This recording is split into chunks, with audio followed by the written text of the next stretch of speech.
मेरे प्यारे स्टूडेंट, मैं उम्मीद करता हूं कि आप लोग अच्छे होंगे और बोर्ड एग्ज़ाम की तैयारी अच्छे से कर रहे होंगे। तो दोस्तों, मैं आज आप लोगों के लिए क्लास 10th हिंदी का मोस्ट इम्पॉर्टेंट 20 प्रश्न लेकर के आया हूं, जो ऑब्जेक्टिव वेरिएंट है। यह बोर्ड एग्ज़ाम में कई बार पूछा गया। तो दोस्तों, आप लोग इस प्रश्न को सॉल्व कीजिए और देखिए कि 20 में से कितने प्रश्न को सॉल्व कर पाते हैं, क्योंकि यह प्रश्न बार बार बोर्ड एग्ज़ाम में पूछा गया। तो आप लोग इस प्रश्न को अवश्य रूप से देखें। तो दोस्तों, चलिए आते हैं प्रश्न पे। प्रश्न पैनल क्या कहता है दोस्तों, देखिए पहला प्रश्न क्या कहता है। तो ये देखिए दोस्तों, पहला प्रश्न है। तो दोस्तों, पहला प्रश्न कह रहा है कि नाखून हमारी डैश के अवशेष है। तो दोस्तों, मैं आपको बता दूं, यह पंक्ति जो है हजारी प्रसाद द्विवेदी जी द्वारा नाखून क्यों बढ़ते हैं उसमें से लिया गया है। नाखून हमारी पशुता के अवशेष है दोस्तों। तो ऑप्शन नंबर सी आपका सही हो जाएगा दोस्तों, नाखून हमारी पशुता के अवशेष है। चलिए दोस्तों, ऑप्शन नंबर इसका सी सही हो जाएगा। अब आते हैं अगले प्रश्न पे दोस्तों। अगला प्रश्न क्या कह रहा है दोस्तों, देखिए दोस्तों, अगला प्रश्न है भाववाचक संज्ञा का उदाहरण नहीं है। दोस्तों, भाववाचक जो हम महसूस करते हैं वो बताना है। तो इसमें से कौन से भाववाचक संज्ञा के उदाहरण नहीं है दोस्तों, ये बताना है। भलाई दोस्तों, दूध दोस्तों, सुंदरता। अच्छा, तो दोस्तों मैं बता दूं, भलाई जो है वो हम महसूस कर सकते हैं, सुंदरता को भी हम महसूस कर सकते हैं। कोई अच्छा है या बुरा है ये चीज़ मैं महसूस करके बता सकता हूँ, लेकिन दोस्तों दूध को नापा या तौला जा सकता है, इसीलिए दोस्तों दूध भाववाचक संज्ञा नहीं हो जाएगा दोस्तों। तो ऑप्शन नंबर बी आपका सही हो जाएगा दोस्तों। तो चलिए दोस्तों, अब आते हैं अगले प्रश्न पे। अगला प्रश्न क्या कह रहा है दोस्तों, देखिए दोस्तों, अगला प्रश्न है रेनर मारिया रिल्के किस भाषा के कवि है। तो दोस्तों, यह प्रश्न बोर्ड एग्जाम में कई बार पूछा गया, तो आप लोग इस प्रश्न को याद रखिएगा दोस्तों। रेनर मारिया रिल्के किस भाषा के कवि है दोस्तों, जर्मन, ब्रिटिश, फ्रांसीसी, चीनी। तो दोस्तों, मैं आपको बता दूं कि इस प्रश्न का उत्तर ऑप्शन नंबर ए होगा दोस्तों।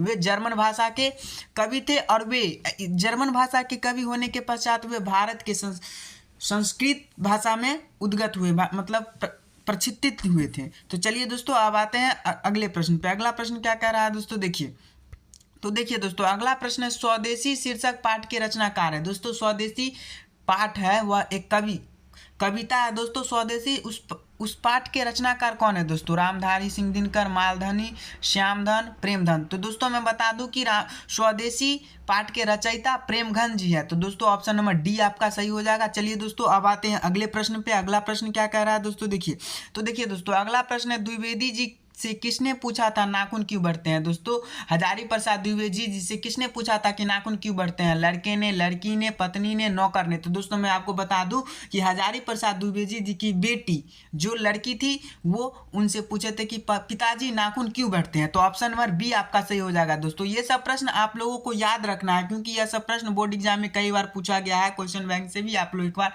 मिला करके देख लीजिएगा। तो चलिए दोस्तों, अब आते हैं अगले प्रश्न पे। अगला प्रश्न क्या कह रहा है दोस्तों, देखिए दोस्तों, अगला प्रश्न है बहादुर का बाप कहाँ मारा गया था। दोस्तों, बहादुर का बाप कहाँ मारा गया था, युद्ध में, डकैती में, चोरी में, चरवाही में। तो दोस्तों, मैं आपको बता दूं कि बहादुर के पिताजी जो थे वे युद्ध में मारे गए थे। तो चलिए दोस्तों, इस प्रश्न का उत्तर ऑप्शन नंबर ए सही हो जाएगा। अब आते हैं दोस्तों अगले प्रश्न पे। अगला प्रश्न क्या कह रहा है दोस्तों, देखिए दोस्तों, अगला प्रश्न है वर्ण कितने प्रकार के होते हैं। दोस्तों, बताना है कि वर्ण के कितने प्रकार है। तो दोस्तों, मैं आपको बता दूं कि वर्ण के दो प्रकार है।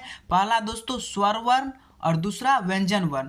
तो इस प्रश्न का उत्तर ऑप्शन नंबर ए आपका सही हो जाएगा दोस्तों। तो चलिए दोस्तों, अब आते हैं अगले प्रश्न पे। अगला प्रश्न क्या कह रहा है दोस्तों, देखिए दोस्तों, अगला प्रश्न है अमरकांत लिखित कहानी का नाम है। दोस्तों, अमरकांत किस कहानी के रचयिता है। दोस्तों, इसमें बताना है ईदगाह, ठेस, मछली, बहादुर। तो दोस्तों, मैं आपको बता दूं अमरकांत बहादुर कहानी के रचयिता है। तो ऑप्शन नंबर डी आपका सही हो जाएगा दोस्तों। तो चलिए दोस्तों, अब आते हैं अगले प्रश्न पे। अगला प्रश्न क्या कह रहा है दोस्तों, देखिए दोस्तों, अगला प्रश्न है बुढ़ापा में कौन सा प्रत्यय है। दोस्तों, बताना है कि बुढ़ापा में प्रत्यय जो शब्द के आगे लग जाए और उपसर्ग जो शब्द के पहले लगे वो हुआ दोस्तों उपसर्ग, और प्रत्यय जो शब्द के आगे लगे। तो बुढ़ापा में दोस्तों आप लोगों का ऑप्शन नंबर ए सही हो जाएगा, पा प्रत्यय होगा, ऑप्शन नंबर ए सही हो जाएगा। तो चलिए दोस्तों, अब आते हैं अगले प्रश्न पे। अगला प्रश्न क्या कह रहा है दोस्तों, देखिए दोस्तों, अगला प्रश्न है रामायण किस रचना की भाषा में है। मतलब रामायण की रचना किस भाषा में है दोस्तों, ये बताना है। तो दोस्तों, संस्कृत, हिंदी, उर्दू, अंग्रेजी। दोस्तों, यदि इस प्रश्न का उत्तर आप लोगों को पता है तो आप लोग कमेंट सेक्शन में कमेंट कीजिए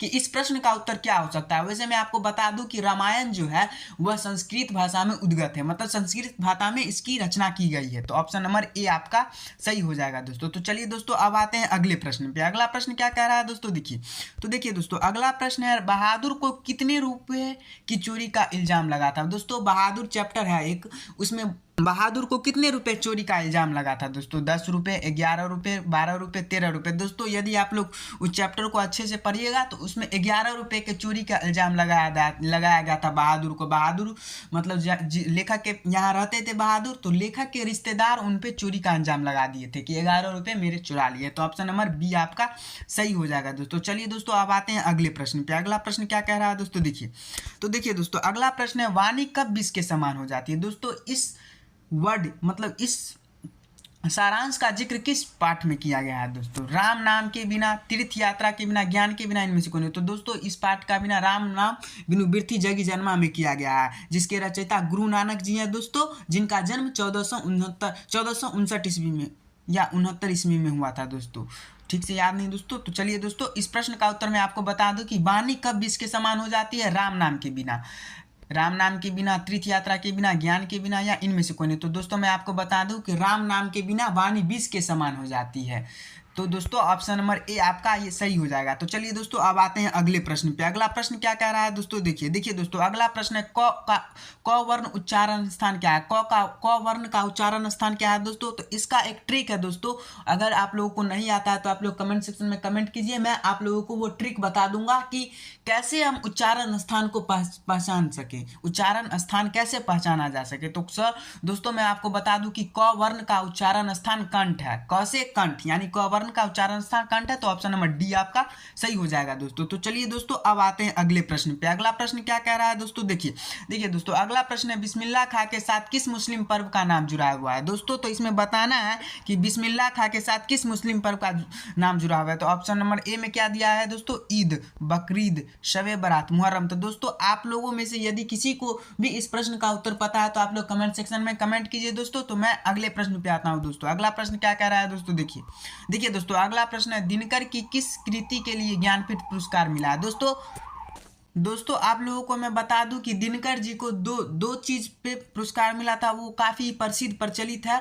एक है ज्ञानपीठ पुरस्कार और एक है साहित्य अकादमी पुरस्कार। तो दोस्तों आप लोगों को ये दोनों याद रखना है। तो ज्ञानपीठ पुरस्कार किस पे मिला था दोस्तों और साहित्य अकादमी पुरस्कार किस पे मिला था, ये भी याद रखना है। तो दोस्तों मैं आपको बता दूं कि ज्ञानपीठ पुरस्कार जो है उर्वशी पे मिला था और साहित्य अकादमी पुरस्कार संस्कृत के 4 अध्याय पे मिला था।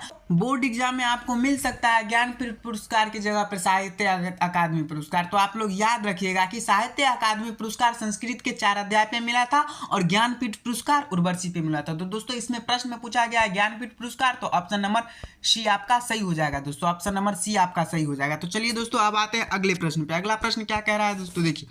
देखिए दोस्तों अगला प्रश्न है, सीता के बेटों ने सीता को कितने रुपए माहवारी खर्च देने का निर्णय लिया? तो दोस्तों आप लोगों में से कईयों को यह प्रश्न नहीं पता होगा और कई भी सोच रहे होंगे कि यह प्रश्न मैंने कहीं देखा ही नहीं। तो दोस्तों मैं आपको बता दूं कि यह हिंदी का सेकंड पार्ट में से लिया गया है और उसमें से भी प्रश्न बनते हैं, कम से कम 5 या 6 नंबर बनते हैं वहाँ से ऑब्जेक्टिव। तो आप लोग उसे भी पढ़िएगा और मैं उसी का भी ऑब्जेक्टिव यहाँ पे दिखा रहा हूँ। तो दोस्तों सीता को जो है 50 रुपये बेटे की तरफ से मिलता था माहवारी खर्च के लिए। माहवारी कहने का मतलब महीना होता है दोस्तों, माहवारी का मतलब महीना होता है और महीने के 50 रुपये उसके बेटा उसको देते थे खर्च करने के लिए। तो ऑप्शन नंबर ए आपका सही हो जाएगा दोस्तों। तो चलिए दोस्तों अब आते हैं अगले प्रश्न पे दोस्तों। अगला प्रश्न क्या कह रहा है दोस्तों? देखिए दोस्तों अगला प्रश्न है, कवि ने परंजय किसे कहा है? दोस्तों इसमें परंजय का अर्थ आप लोगों को बताना है कि कवि ने परंजय किसे कहा है? कृष्ण को, सुजान को, बादल को, हवा को। तो दोस्तों परंजय का अर्थ आकाश होता है, आकाश कहने का मतलब बादल।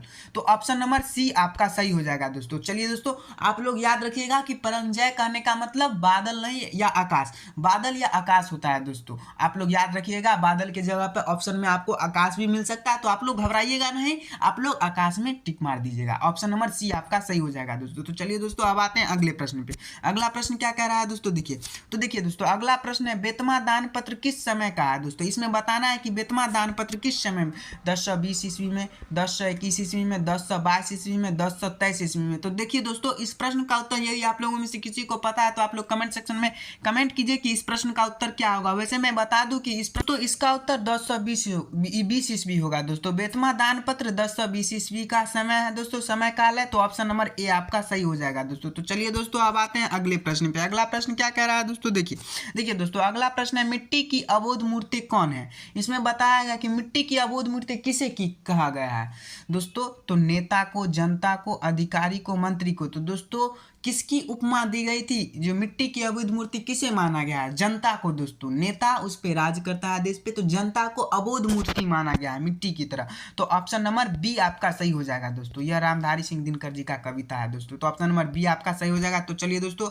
अब आते हैं अगले प्रश्न पे। अगला प्रश्न क्या कह रहा है दोस्तों? देखिए दोस्तों अगला प्रश्न लास्ट है दोस्तों। क वर्ण उच्चारण स्थान क्या है दोस्तों? मैं यह प्रश्न पीछे भी कराया हूं। तो दोस्तों आप लोग कमेंट सेक्शन में कमेंट कीजिए कि इस प्रश्न का उत्तर क्या होगा। वैसे इस प्रश्न का उत्तर और इससे रिलेटेड जिस भी प्रश्न का उच्चारण स्थान जानना हो तो मैं उसका एक ट्रिक भी आता है दोस्तों। यदि आप लोगों को उसकी आवश्यकता है तो आप लोग कमेंट सेक्शन में कमेंट कीजिए, मैं उस पर भी काम करूंगा और आप लोगों को प्रोवाइड करने का काम करूंगा। तो चलिए दोस्तों आप लोग इस प्रश्न का उत्तर कमेंट सेक्शन में कमेंट कीजिएगा। और देखिए दोस्तों मैं आज यही 20 प्रश्न करा दूंगा, आप लोग कमेंट सेक्शन में कमेंट कीजिए कि 20 प्रश्न में से आप लोगों को कितने प्रश्न का उत्तर आता था। और दोस्तों आप लोग सेशन को लाइक कीजिए, सब्सक्राइब कीजिए चैनल को और अपने दोस्तों के साथ शेयर करें ताकि अधिक से अधिक चैनल प्रोविजनल हो सके। तो चलिए दोस्तों मैं इसी के साथ इस सेशन को बंद करता हूं और अगले वीडियो का आप लोग इंतजार कीजिए।